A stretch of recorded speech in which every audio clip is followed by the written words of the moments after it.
fue noticia, fue posiblemente la noticia de la semana pasada cuando se presentó una acción legal en contra de la fiscal general Consuelo Porras. En realidad lo que se presentó fue una solicitud de retiro de inmunidad por posible incumplimiento de deberes, y esto lo ha presentado la PGN, la Procuraduría General de la Nación. Hoy está con nosotros funcionario que es el procurador. Me refiero al licenciado Julio Saavedra. Señor procurador, buenos días, gracias por estar hoy en la primera hora. Buenos días, muchas gracias. Bueno, empecemos por la noticia como tal. Muchos vieron como que, se tomó su tiempo, señor procurador, para plantear solicitud de retiro de inmunidad.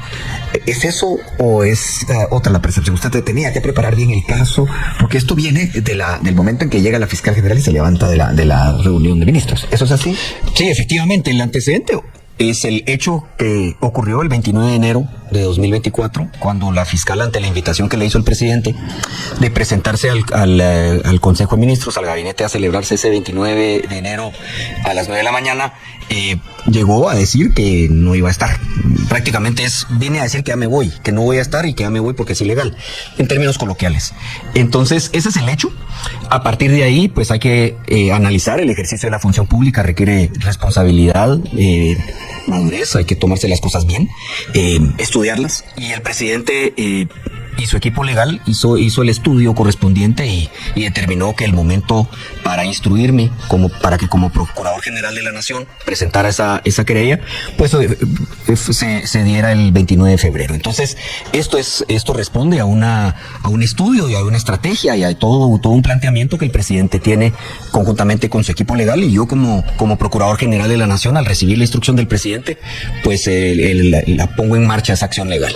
De manera que sí, el antecedente es el hecho que aconteció el 29 de enero y exactamente un mes después, y no un día más, un día menos, sino un mes exactamente, se presentó esa primera acción que, conforme a lo dicho por el propio presidente, responde a una estrategia que tiene como pilar fundamental el combate contra la corrupción. Ahora, usted dice se presenta un mes después. Había que hacer muchos análisis, me imagino, eso es la pregunta en realidad, de si procedía o no procedía esta solicitud de retiro de inmunidad de la fiscal general. No era tan obvio, así como para hacerlo en 2-3 días. Cuéntenos. Sí, definitivamente toda acción legal requiere de un estudio minucioso. Lo que a primera fase puede aparentar determinada línea, pues requiere un estudio. Pero más que eso, yo le diría que son los momentos en los que hay que hacer las cosas. Y el presidente definió que ese era el momento y no antes, por distintas líneas y acciones que él estaba tomando. Y entonces ese fue el plan y ese fue el cronograma que se definió. Entonces esto responde definitivamente a toda esa estrategia que se tiene. Y como le insisto y le reitero, es un planteamiento inicial de una serie de acciones que vienen, ¿verdad? ¿Cómo vio usted el momento en el que el 29 de enero la fiscal general se levantó y salió inmediatamente a dar su argumentación? Digamos, ella tenía preparado, se pudo verse que había una comunicación armada ahí para que ella inmediatamente diera declaraciones. ¿Cómo vio usted sus argumentos? Totalmente contradictorios con lo que salió el viernes manifestando en un programa de televisión su secretario general, el licenciado Ángel Pineda. El viernes salió diciendo que la fiscal sí había cumplido con presentarse a la citación, cuando el 29 de enero la propia fiscal salió a los cuatro vientos a indicar que ella no se iba a presentar porque era ilegal.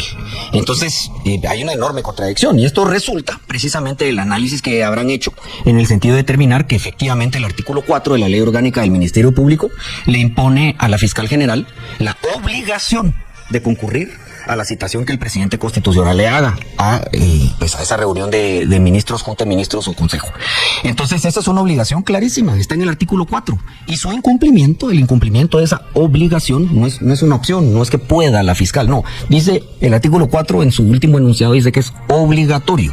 Entonces esa obligación implica que si el funcionario público rehúsa cumplirla, entonces incurre en un delito tipificado en el artículo 419 del Código Penal, que se denomina incumplimiento de deberes. Y entonces esa es la tesis central y lo que se pone en conocimiento de los órganos jurisdiccionales, de los jueces, del juzgado penal, para que se inicie ese levantamiento de la inmunidad de la que goza la fiscal general. Bueno, y en este caso, ¿cómo leyó usted el hecho de que ella llegara? Ella en efecto asistió, pero se fue. Entonces el hecho de que haya llegado no le vale. No, porque ella misma lo manifestó.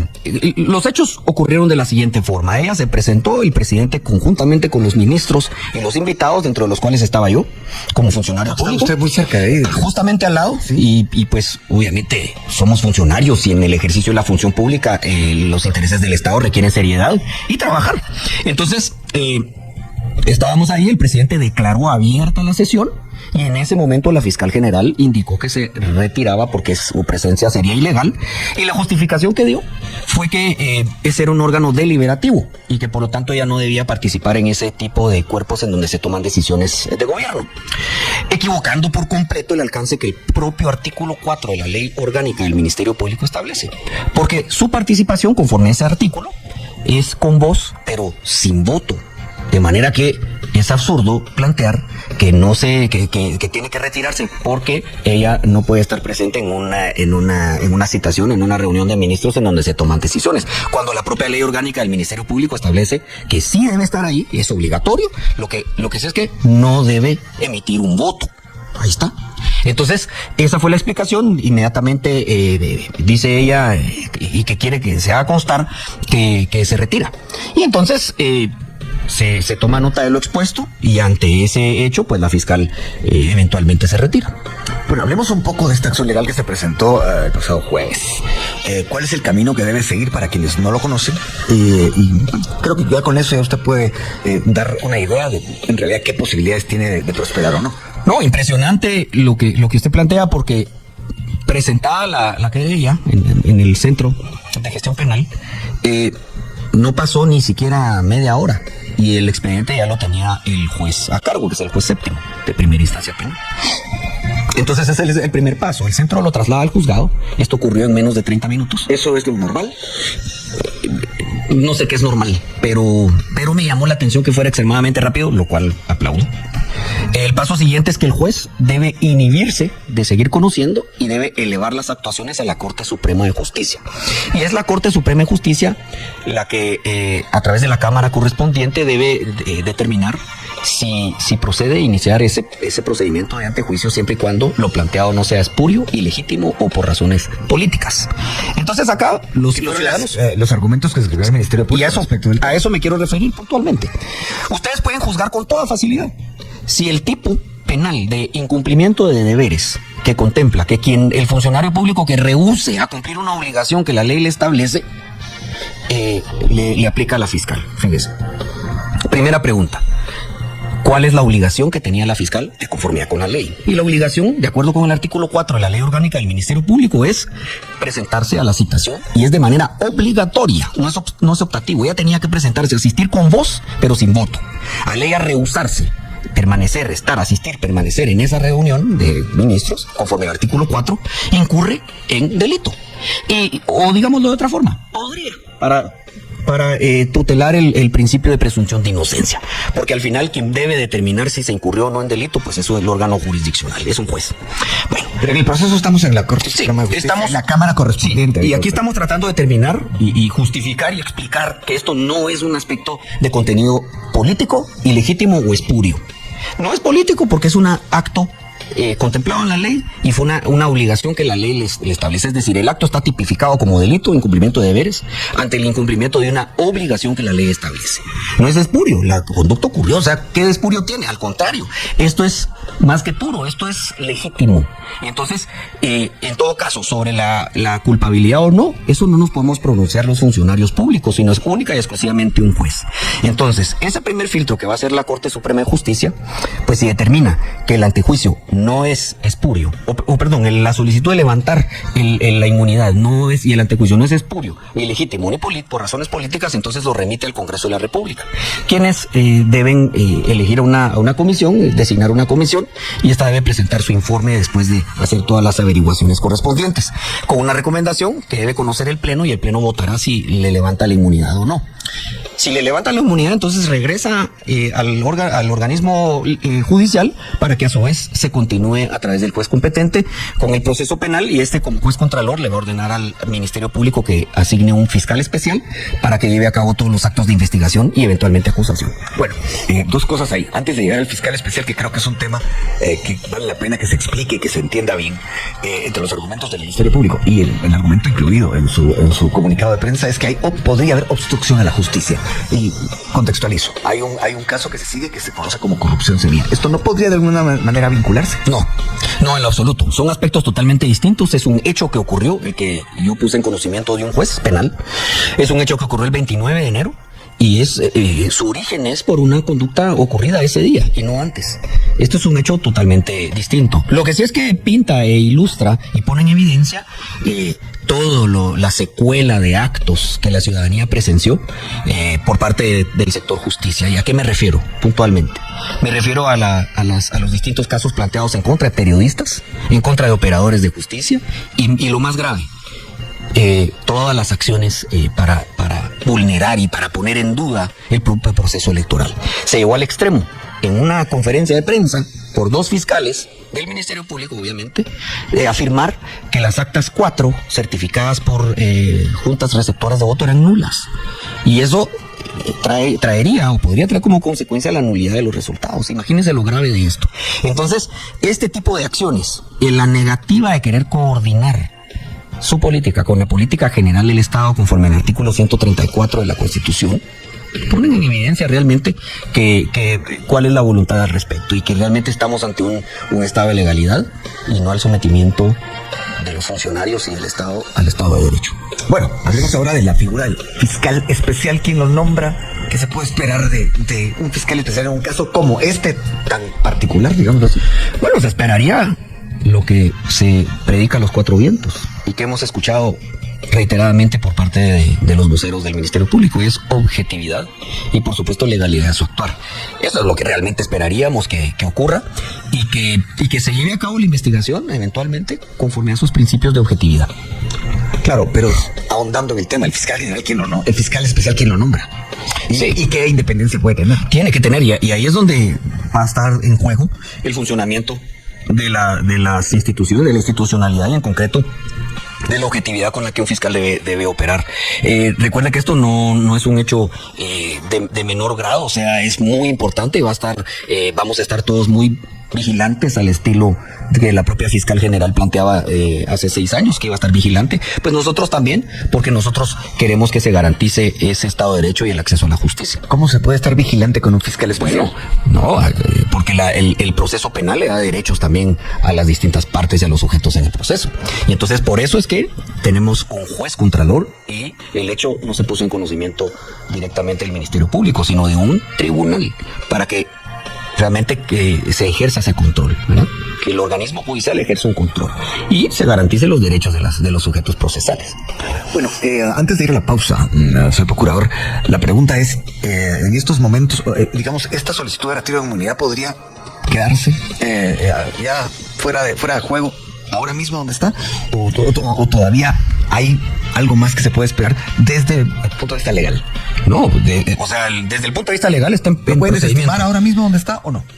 La Corte Suprema puede indicar que es un planteamiento espurio, ilegítimo o político.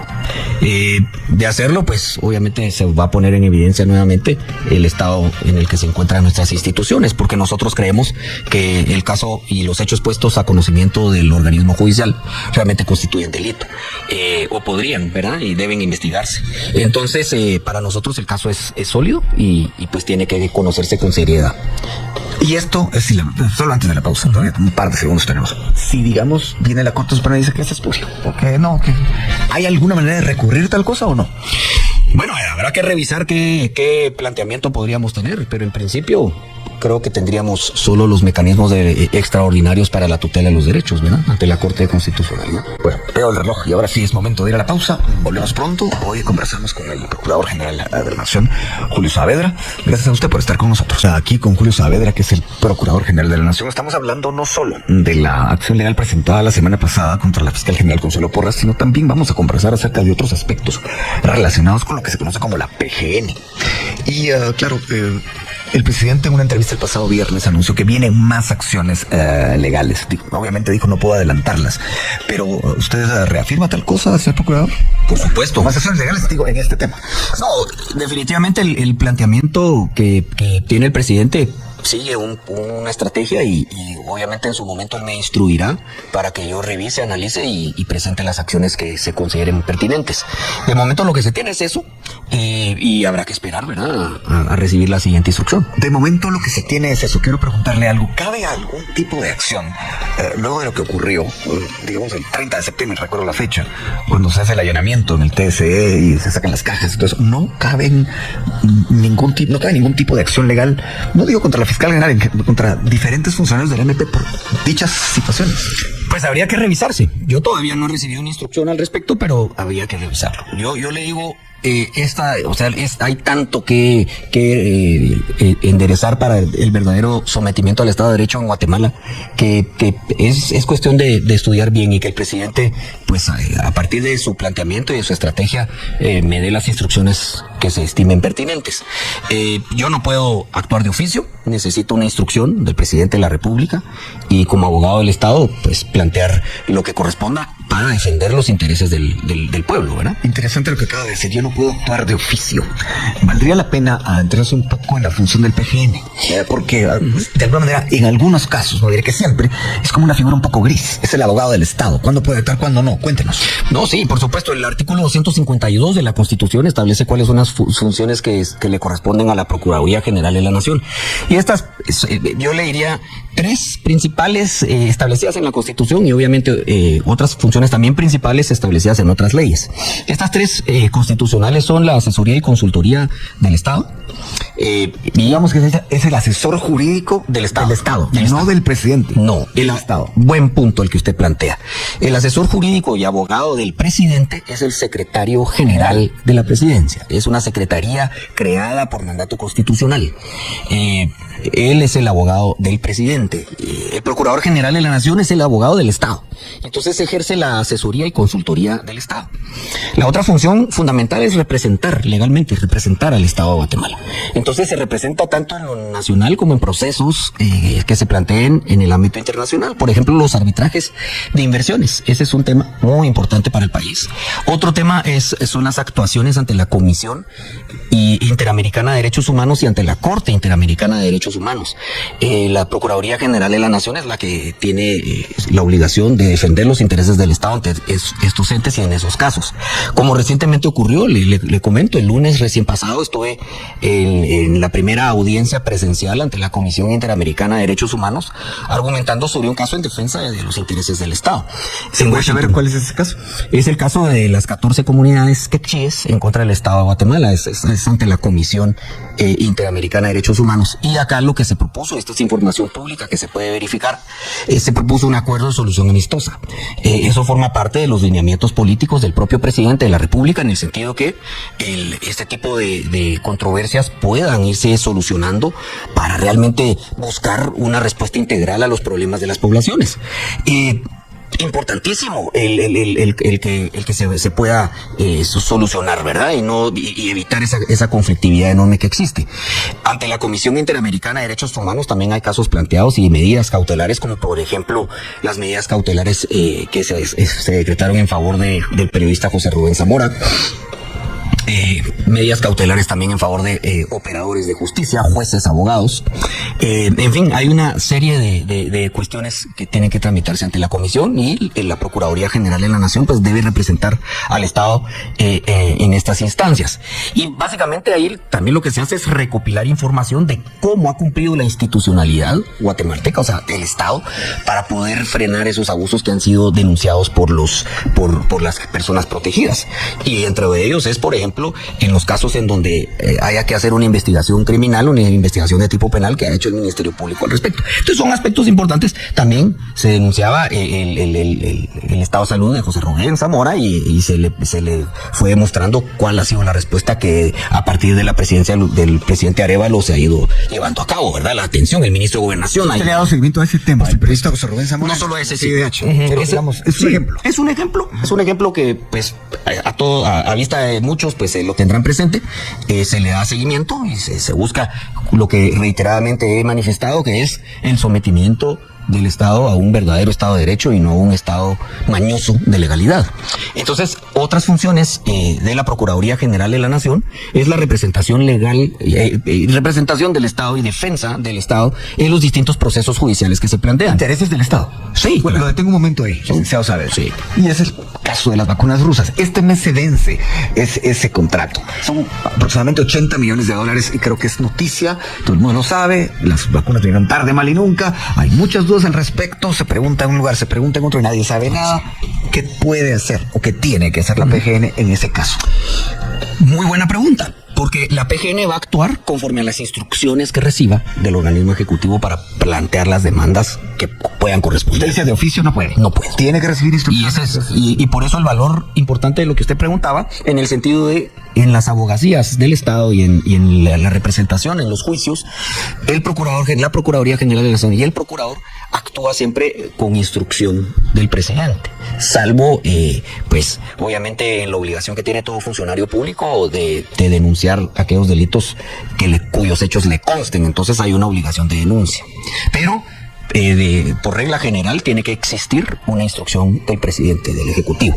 Entonces, en el caso de las vacunas, usted lo que tiene es toda una legislación muy especial que tiene que revisarse, y cuando competa, pues instruir al Procurador General de la Nación que accione, ¿verdad? Y que accione de acuerdo. No. A mí no me han instruido, yo no he recibido instrucción. Pero si la recibiera, sí tendría. Por supuesto, a defender los intereses del Estado. Pero sí sería legal, digamos, sería una vez recibida sus funciones meterse en ese tema. Una vez recibida la instrucción, total y absolutamente, es mi función actuar y defender los intereses del Estado, una vez recibida la instrucción. Así es. Bueno, y en este caso, para cerrar el tema de las vacunas, que siempre a mucha gente le causa extrañeza que a estas alturas del partido no se sepa prácticamente nada de qué pasó y qué puede pasar. Hay unos artículos de confidencialidad en ese contrato. ¿Esto cómo afectaría su función como PGN a la hora de meterse en el tema? No me afecta. No me afecta porque yo estaría actuando como representante de una de las partes firmantes de los convenios. El Estado de Guatemala. Así es, entonces no me afecta. Lo que sí es importante mencionar es que estos asuntos tan delicados y que a lo largo de los años se ha manejado con esa, digamos, sigilo, con ese silencio y ese sigilo, pues el ministro tiene que ser muy cuidadoso en lo que está estudiando, y eso es lo que le está haciendo de manera responsable. El ministro de Salud. Sí, el ministro de Salud, de manera totalmente responsable, está revisando muy detenidamente cuál es la ruta a seguir, y cuando ya la tenga definida, pues me hará llegar la instrucción y procederemos en defensa de los intereses del Estado. Pero no se puede pretender que el ministro de Salud actual tome las cosas a la ligera, porque hay presión de todo el mundo que quiere que se le diga en qué consiste, si es que hay algún tipo de hecho delictivo en toda la contratación de las vacunas. Eso habrá que determinarlo en su momento. Pero en principio lo que tiene que hacerse es un estudio y un análisis. Y eso es lo que está haciendo de manera prudente y de manera responsable el ministro de Salud. Bueno, al anterior ministro de Salud se le preguntaba con cierta frecuencia ese tema y decía que había un equipo jurídico estudiando. ¿A ese equipo jurídico sí de alguna manera lo limita eso que le mencioné antes, esos artículos de confidencialidad, o no? ¿O si tienen acceso a eso, por lo menos a saber cuáles son? Mire, lo que sucede es que todo el manejo de esa información, que como decía el ministro, a mí no me consta, pero lo que él decía de que hay una disposición de confidencialidad, habría que revisarla, pero definitivamente a los abogados asesores de las partes dentro del ministerio y los que han tenido acceso a esos documentos, pues eso no les alcanza. Es más, si no, ninguna parte firmante podría tener asesoría jurídica. Y recuerde que la asesoría jurídica del Estado se ejerce a través de las direcciones de asuntos jurídicos de cada ministerio, y de los que no tengan, pues el Procurador General de la Nación. Pero todos sabemos que en todas las instituciones y entidades del Estado hay direcciones de asuntos jurídicos que manejan esos temas. Entonces, en el caso puntual del Ministerio de Salud, pues siempre tienen su dirección de asuntos jurídicos con sus abogados, y ellos pues obviamente tienen que analizar y para ello tener acceso a toda la información. Ahora, el reto ahí es si en efecto han tenido acceso a toda la información, y esto será un reto que cada ministro va revisando. Pero le insisto y le reitero, tiene que tenerse confianza el pueblo de Guatemala, que actualmente tenemos funcionarios de primera, gente honrada, capaz Paz, el doctor Oscar Cordón, es de primera, es un tipo totalmente responsable, es un tipo honrado. Entonces él está haciendo su estudio a través de su asesoría jurídica. Y cuando él tenga unas instrucciones que darme, pues yo actuaré. Él también puede darle instrucciones a usted. Sí, al presidente. Mire, la ley establece que las instrucciones deben provenir del Ejecutivo.